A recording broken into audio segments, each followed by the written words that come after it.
सारा लाइव में आपका स्वागत है। आपके साथ में मैं हूं अनामिका। बिहार विधान परिषद की 7 सीटों पर होने वाले चुनाव को लेकर के लगभग सभी पार्टियों ने अब प्रत्याशियों के नाम की घोषणा कर दी है और इसमें सबसे अव्वल रही राजद पार्टी। जी हां, महागठबंधन की तरफ से 3 नाम की घोषणा ही नहीं बल्कि तीनों प्रत्याशियों का नामांकन भी कर दिया गया, जिसमें लालू प्रसाद यादव खुद मौजूद रहे। ये 3 नाम है कारी सोहेब, मुन्नी रजक और अशोक पांडे का, जिनका नामांकन तक हो चुका है। इसके बाद बात होती है जेडीयू की, तो जेडीयू की तरफ से भी 2 नामों की घोषणा हो चुकी है, जिसमें पहला नाम रविंद्र सिंह का है और दूसरा जो नाम है वो अफाक अहमद खान का है। बात अगर हम बीजेपी की करें तो बीजेपी में कई तरह के पेच फंस रहे थे, इसीलिए जो प्रत्याशी हैं उनके नामों का ऐलान करने में इतना वक्त लगा। जी हाँ, बीजेपी की तरफ से एक बात पर मुहर काफ़ी पहले लग चुकी थी पार्टी में, वो थी कि जो 2 टिकट हैं उसमें एक जो है वो सहनी जाति को मिलेगा और दूसरा जो है वो अगड़ी जाति से उम्मीदवार का चयन किया जाएगा। इस बात पर सहमति पार्टी में पहले ही बन चुकी थी और पहला नाम जो था वो अनिल शर्मा का बार बार आ रहा था और अनिल शर्मा के नाम पर मुहर भी लग गई है। सबसे पहले आपको बताएं कि बीजेपी की तरफ से जो 2 प्रत्याशियों के नाम पर मुहर लगी है उसमें पहला नाम है अनिल शर्मा का और दूसरा नाम है हरी सहनी का। तो अनिल शर्मा के बारे में आपको थोड़ी सी जानकारी दे देते हैं कि अनिल शर्मा जो हैं वो बीजेपी के साथ में काफ़ी वर्षों से जुड़े हुए हैं और पूर्व में प्रदेश उपाध्यक्ष भी रह चुके हैं बीजेपी के। अनिल जो हैं वो सवर्ण जाति से आते हैं और इनके नाम को लेकर के थोड़ा पेच फंसा हुआ था। काफ़ी समय से इनके नाम को लेकर के पार्टी के अंदर चर्चा हो रही थी, लेकिन पेच जो फंस रहा था वो आपको बताते हैं कहाँ फंस रहा था।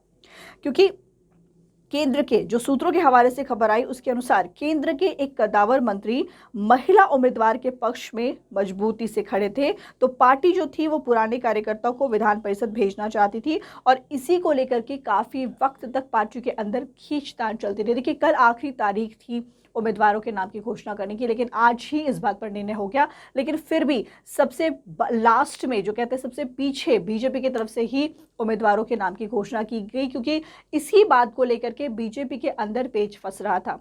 केंद्र के एक मंत्री थे जिनके नाम नहीं बताया जा सकता है, सूत्रों के हवाले से जो खबर आई थी वो किसी महिला उम्मीदवार के पक्ष में थे और मजबूती से खड़े थे, लेकिन पार्टी पूरी की पूरी बीजेपी पार्टी जो है वो अनिल शर्मा को लेकर के चाहती थी कि उनको प्रत्याशी बनाया जाए, क्योंकि अनिल शर्मा पार्टी के काफ़ी पुराने कार्यकर्ता हैं। अब दूसरे नाम की बात करते हैं, हरी सहनी के नाम पे। ये दरभंगा के रहने वाले हैं और यहाँ पर वो बीजेपी के ज़िला अध्यक्ष भी रह चुके हैं और हरी सहनी जो हैं वो निषाद समाज से आते हैं। देखिए, निषाद समाज से चुनने के पीछे का उद्देश्य जो है वो सबको पता होगा। जी हाँ, वीआईपी सुप्रीमो मुकेश सैनी जो है वो भी निषाद समाज से आते हैं और हाल ही में मुकेश सैनी ने बीजेपी को यानी कि गृह मंत्री अमित शाह को एक पत्र लिखा था और उसमें बीजेपी की तरफ से किए गए वादे की याद दिलाई थी। कहा गया था कि एक एमएलसी का टिकट मुकेश सैनी को दिया जाएगा, उनकी पार्टी को दिया जाएगा, लेकिन ऐसा नहीं हुआ। लेकिन हाँ, ये ज़रूर हुआ कि निषाद समाज की जो नाराज़गी थी मुकेश सैनी के हटने के बाद से, जिस तरीके से मुकेश सैनी के साथ सब कुछ हुआ, मुकेश सैनी से उनका पद छीन लिया गया, उनके विधायक तोड़े गए, तमाम चीज़ें हुई, तो निषाद समाज में कहीं ना कहीं नाराज़गी ज़रूर रही होगी और इसी बात का ख्याल रखते हुए बीजेपी ने निषाद समाज से जुड़े हरी सहनी के नाम पर मुहर लगाई है।